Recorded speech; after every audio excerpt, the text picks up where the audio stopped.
Welcome to Paatashala. In the previous class, we discussed about the Nammura kere poem. Today, we'll be discussing the exercise of this poem. Class 6 Tili Kannada. Abhyasa exercise. Padagala artha. Artha means meanings. Agara kanaja, treasure. Odalu, deha or sharira or hotte. Deha means body, sharira means body, hotte means stomach. Kavalu, ಹುಲ್ಲುಗಾವಲು means grassland. ದನಕರುಗಳನ್ನು ಮೇಯಿಸಲು ಮೀಸಲಾಗಿರುವ ಸ್ಥಳ, place that is meant for grazing.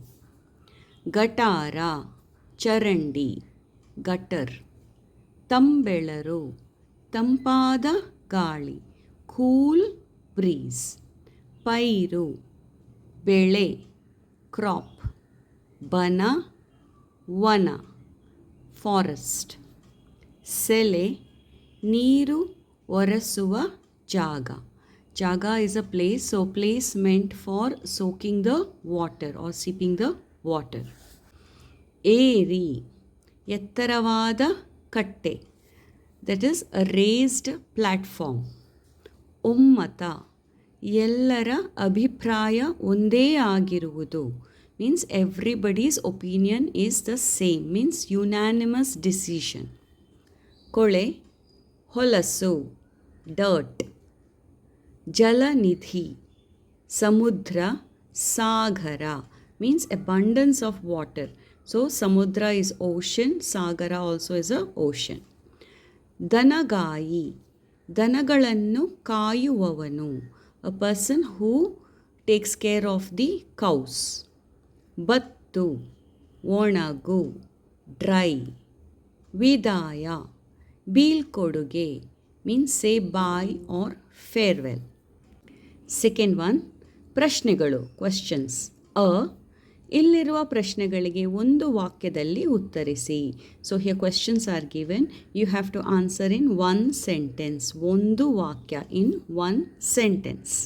First question, ಕೆರೆಯ ಏರಿಯ ಸುತ್ತ ಯಾವುದರ ಕಾವಲಿತ್ತು? So ಕೆರೆಯ, that is in the lake, ಏರಿಯ ಸುತ್ತ, ಏರಿಯ ಸುತ್ತ ಮೀನ್ಸ್ ಸರೌಂಡಿಂಗ್ ದ ಲೇಕ್, ಯಾವುದರ ಕಾವಲಿತ್ತು? Who was guarding the lake? ಕೆರೆಯ ಏರಿಯ ಸುತ್ತ ಮರಗಳ ಕಾವಲಿತ್ತು. So around the lake there are trees that are protecting the lake. So instead of ಯಾವುದರ ಯು ಹ್ಯಾವ್ ಟು ರೈಟ್ ಮರಗಳ. Rest all is there in the question. Second question, ಕೆರೆಯ ನೀರು ಹಾಗೂ ಮೀನು ಯಾವ ರೀತಿ ಹೊಳೆಯುತ್ತಿದ್ದವು? ಸೊ ಹೌ ವಾಸ್ ದಿ ಕೆರೆಯ ನೀರು, the lake's water, and meenu, that is the fish, how they were shining? Answer, ಕೆರೆಯ ನೀರು ಬೆಳ್ಳಿಯ ತಟ್ಟೆ ಹಾಗೆ ಹೊಳೆಯುತ್ತಿತ್ತು ಮತ್ತು ಮೀನು ಮಿಂಚು ಬಳ್ಳಿಯ ಹಾಗೆ ಥಳಥಳನೆ ಹೊಳೆಯುತ್ತಿತ್ತು. ಸೊ ಕೆರೆಯ ನೀರು, that is the lake's water, ಬೆಳ್ಳಿಯ ತಟ್ಟೆಯ ಹಾಗೆ, ಬೆಳ್ಳಿ is silver, ತಟ್ಟೆ is the plate, so like a silver plate it was shining.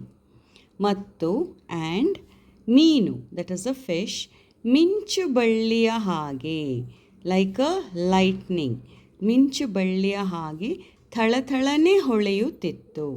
So the lake's water, how was it shining?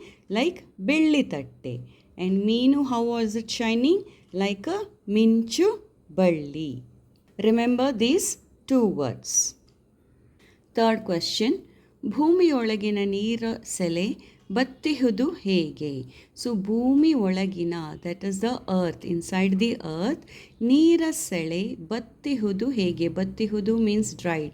How, why was the earth dried? Answer, ಭೂತಾಯಿಯ ಎದೆಯ ತುಂಬ ಕೊಳವೆ ಬಾವಿಗಳನ್ನು ಕೊರೆದಿರುವುದರಿಂದ ಭೂಮಿಯೊಳಗಿನ ನೀರ ಸೆಲೆ ಬತ್ತಿಹುದು. Means because of the kolave bavi. Remember this word, kolave bavi means the borewell. So the lot of borewells were dug on the earth. Bhumiya edeya tumba, that is on the earth, ಕೊಳವೆ ಬಾವಿಗಳನ್ನು ಕೊರೆದಿರುವುದರಿಂದ, because lot of borewells were dug, the ಭೂಮಿಯೊಳಗಿನ ನೀರ ಸೆಲೆ ಬತ್ತಿಹುದು. So the water content on the earth reduced or it got dried up. The main word is ಕೊಳವೆ ಬಾವಿಗಳನ್ನು ಕೊರೆದಿರುವುದರಿಂದ. Fourth question, ಕೆರೆಯ ಉಳಿವಿಗೆ ಊರಿನ ಜನ ಯಾವುದಕ್ಕೆ ವಿದಾಯ ಹೇಳಿದರು? ಸೊ ಕೆರೆಯ ಉಳುವಿಗೆ, ಟು ಸೇವ್ ದ ಲೇಕ್, ಊರಿನ ಜನ, that is the people of that place, ಯಾವುದಕ್ಕೆ ವಿದಾಯ ಹೇಳಿದರು? For what did they say bye or what did they give up? ಕೆರೆಯ ಉಳುವಿಗೆ ಊರಿನ ಜನ ಪ್ಲಾಸ್ಟಿಕ್ ಬಳಕೆಗೆ ವಿದಾಯ ಹೇಳಿದರು. Means the people banned the plastic from that area. So ಕೆರೆಯ ಉಳುವಿಗೆ, ಟು ಸೇವ್ ದ ಲೇಕ್, ಊರಿನ ಜನ, the people of that place, plastic ಬಳಕೆಗೆ, that is the use of the plastic, ಬಳಕೆ ಈಸ್ ದ ಯೂಸ್, ವಿದಾಯ ಹೇಳಿದರು. ಸೊ ಇನ್ಸ್ಟೆಡ್ ಆಫ್ ಯಾವುದಕ್ಕೆ, you have to write plastic ಬಳಕೆಗೆ. ಫಿಫ್ತ್ ಕ್ವೆಶ್ಚನ್, ನಮ್ಮೂರ ಕೆರೆ ಈಗ ಯಾವುದರ ಆಗರವಾಗಿದೆ ಎಂದು ಕವಿ ಹೇಳುತ್ತಾರೆ? ಸೊ ನಮ್ಮೂರ ಕೆರೆ, that is the lake in our place, ಯಾವುದರ ಆಗರ? ಆಗರ is a treasure. Okay, so it became a treasure of what? The poet says. Answer, ನಮ್ಮೂರ ಕೆರೆ ಈಗ ಜಲನಿಧಿಯ ಆಗರವಾಗಿದೆ ಎಂದು ಕವಿ ಹೇಳುತ್ತಾರೆ. ಸೊ ನಮ್ಮೂರ ಕೆರೆ, now our lake is become a treasure of water, ಜಲನಿಧಿ. So there is lot of water now in the lake. So ಆಗರವಾಗಿದೆ ಎಂದು ಕವಿ ಹೇಳುತ್ತಾರೆ. So again here, instead of ಯಾವುದರ, you have to replace it with ಜಲನಿಧಿಯ. ಈ ಕೆಳಗಿನ ಪ್ರಶ್ನೆಗಳಿಗೆ 2-3 ವಾಕ್ಯಗಳಲ್ಲಿ ಉತ್ತರಿಸಿ. So you have to answer these questions in 2 or 3 sentences. First one, ನಮ್ಮೂರ ಕೆರೆ ಪದ್ಯದಲ್ಲಿ ಕವಿ ಕೆರೆಯ ದಾರಿಯನ್ನು ಯಾವ ರೀತಿ ವರ್ಣಿಸಿದ್ದಾರೆ? ಸೊ ಇನ್ ನಮ್ಮೂರ ಕೆರೆ ಪದ್ಯ, that is in this poem, ಕವಿ, ದಟ್ ಇಸ್ ಅ ಪೋಯೆಟ್, ಕೆರೆಯ ದಾರಿಯನ್ನು, the way to the lake, ದಾರಿ ಇಸ್ ದ ವೇ, ಯಾವ ರೀತಿ ವರ್ಣಿಸಿದ್ದಾರೆ? How does he describe the way to the lake?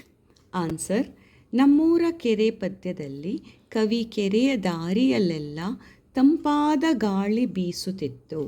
ಕಟ್ಟೆಯ ಸುತ್ತಲೂ ಮರಗಳ ಸಾಲುಗಳು, ಒಂದೊಂದು ಮರದಲ್ಲಿ 10 ಟೊಂಗೆಗಳು, ಆ ಟೊಂಗೆಗಳಲ್ಲಿ 100 ಹಕ್ಕಿಗಳು ವಾಸಿಸುತ್ತಿದ್ದವು ಎಂದು ವರ್ಣಿಸಿದ್ದಾರೆ. ಸೊ ನಮ್ಮೂರ ಕೆರೆಯ ಪದ್ಯದಲ್ಲಿ ಕವಿ, ದಟ್ ಈಸ್ ಇನ್ ನಮ್ಮೂರ ಕೆರೆ poem, the poet is describing like this. So ಕೆರೆಯ ದಾರಿಯಲ್ಲೆಲ್ಲ, on the way to the lake, ತಂಪಾದ ಗಾಳಿ ಬೀಸುತ್ತಿತ್ತು. ಸೊ ತಂಪಾದ ಗಾಳಿ, ಕೂಲ್ ಬ್ರೀಸ್ ವಾಸ್ ಫ್ಲೋಯಿಂಗ್. ಕಟ್ಟೆಯ ಸುತ್ತಲೂ ಮರಗಳ, ದ ಕಟ್ಟೆ means the raised platform around the lake, that is a border. ಸುತ್ತಲೂ, ಅರೌಂಡ್ ದ್ಯಾಟ್, ಮರಗಳ ಸಾಲು, ಮರಗಳ ಸಾಲುಗಳು ಮೀನ್ಸ್ there was, ಸಾಲು means a line, so there were trees all around the lake. ಒಂದೊಂದು ಮರದಲ್ಲಿ, that is now the poet is describing the tree. So there are a lot of trees near the lake and each tree, ಒಂದೊಂದು ಮರದಲ್ಲಿ 10 ಟೊಂಗೆಗಳು, there were more than 10 branches. 10 means more than 10 ಟೊಂಗೆಗಳು, branches. ಆ ಟೊಂಗೆಗಳಲ್ಲಿ, on those branches, 100 ಹಕ್ಕಿಗಳು ವಾಸಿಸುತ್ತಿದ್ದವು. So more than 100, 100, more than 100 birds, ಹಕ್ಕಿಗಳು ವಾಸಿಸುತ್ತಿದ್ದವು, means living on those branches ಎಂದು ವರ್ಣಿಸಿದ್ದಾರೆ. So like this the poet has described it. Second question, ನಮ್ಮೂರ ಕೆರೆ ಪದ್ಯದಲ್ಲಿ ಕವಿ ಕೆರೆಯ ಸೊಬಗನ್ನು ಯಾವ ರೀತಿ ಬಣ್ಣಿಸಿದ್ದಾರೆ? ಸೊ ಅಗೇನ್ ಇನ್ ನಮ್ಮೂರ ಪದ್ಯದಲ್ಲಿ, ಇನ್ ದಿಸ್ ಪೋಯಮ್ ನಮ್ಮೂರ ಕೆರೆ, ಕವಿ, ದಟ್ ಈಸ್ ಅ ಪೋಯೆಟ್, ಕೆರೆಯ ಸೊಬಗನ್ನು, ಸೊಬಗು is a beauty, so beauty of the lake, ಯಾವ ರೀತಿ ಬಣ್ಣಿಸಿದ್ದಾರೆ? How has he described the lake? ಉತ್ತರ: ಕೆರೆಯ ನೀರು ಬೆಳ್ಳಿಯ ತಟ್ಟೆ ಹಾಗೆ ಹೊಳೆಯುತ್ತಿತ್ತು. ಮೀನುಗಳು ಮಿಂಚು ಬಳ್ಳಿಯ ಹಾಗೆ ಥಳಥಳ ಎಂದು ಹೊಳೆಯುತ್ತಿದ್ದವು.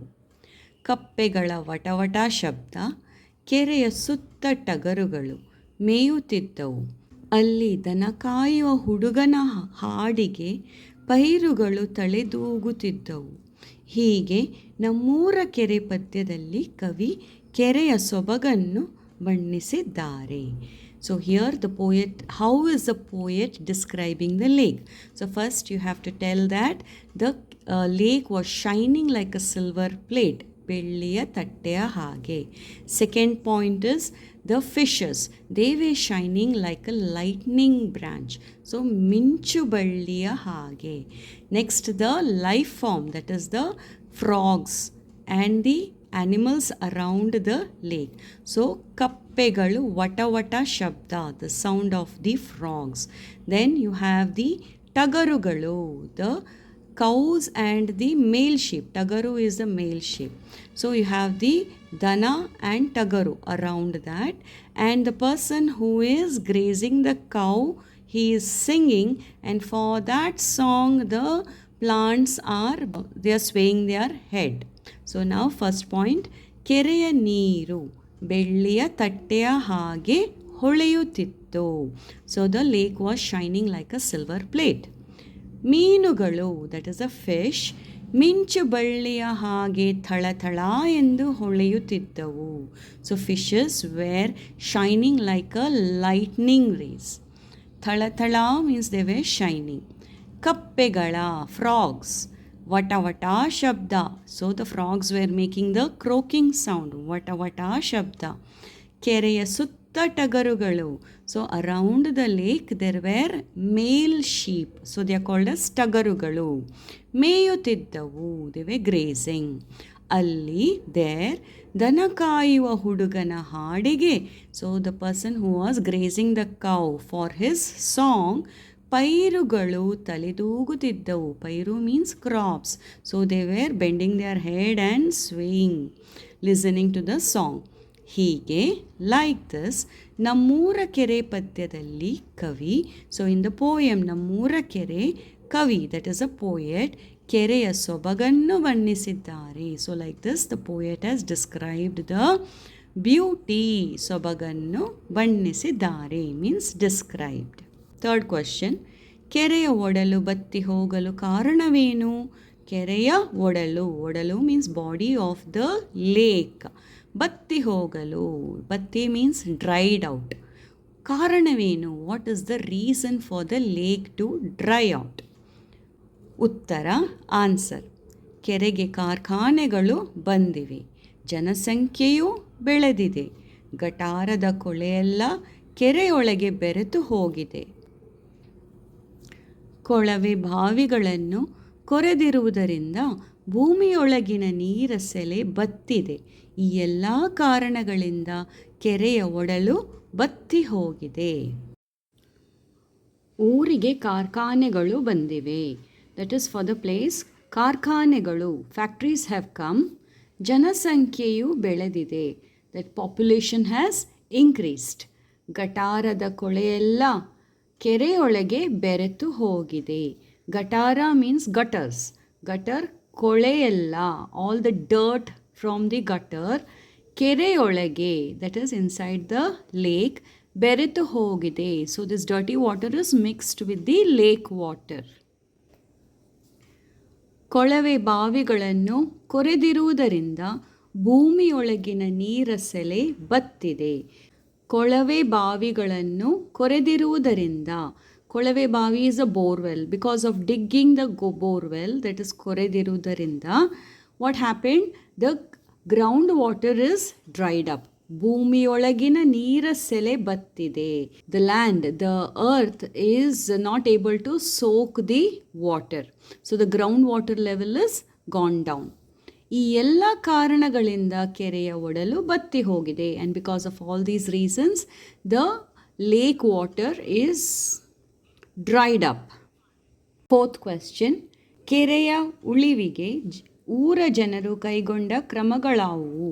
ಸೊ ಕೆರೆಯ ಉಳಿವಿಗೆ, ಟು ಸೇವ್ ದಿ ಲೇಕ್, ಊರ ಜನರು, that is the people of that place, ಕೈಗೊಂಡ ಕ್ರಮಗಳಾವುವು? So what are the measures the people took to save the lake? ಉತ್ತರ, ಆನ್ಸರ್. ಕೆರೆಯ ಉಳಿವಿಗೆ ಊರ ಜನರು ಕೈಗೊಂಡ ಕ್ರಮಗಳು: ಪರಿಸರವನ್ನು ಹಾನಿಗೊಳಿಸುವ ಹೊಗೆ, ಬೆಂಕಿ ಮತ್ತು ಕಾರ್ಖಾನೆಗಳನ್ನು ಊರಾಚೆ ಇಡುವುದು, ಮನೆಗೆ 2 ಮರಗಳನ್ನು ನೆಡುವುದು, ಕೆರೆಯ ಸುತ್ತ ಬನ ಬೆಳೆಸುವುದು, ಕೆರೆಯ ಉಳಿವಿಗೆ ಪ್ಲಾಸ್ಟಿಕ್ ಬಳಕೆಗೆ ವಿದಾಯ ಹೇಳಬೇಕು. ಕೆರೆಯ ಉಳಿವಿಗೆ ಊರ ಜನರು ಕೈಗೊಂಡ ಕ್ರಮಗಳು: to save the lake, the measures the people took.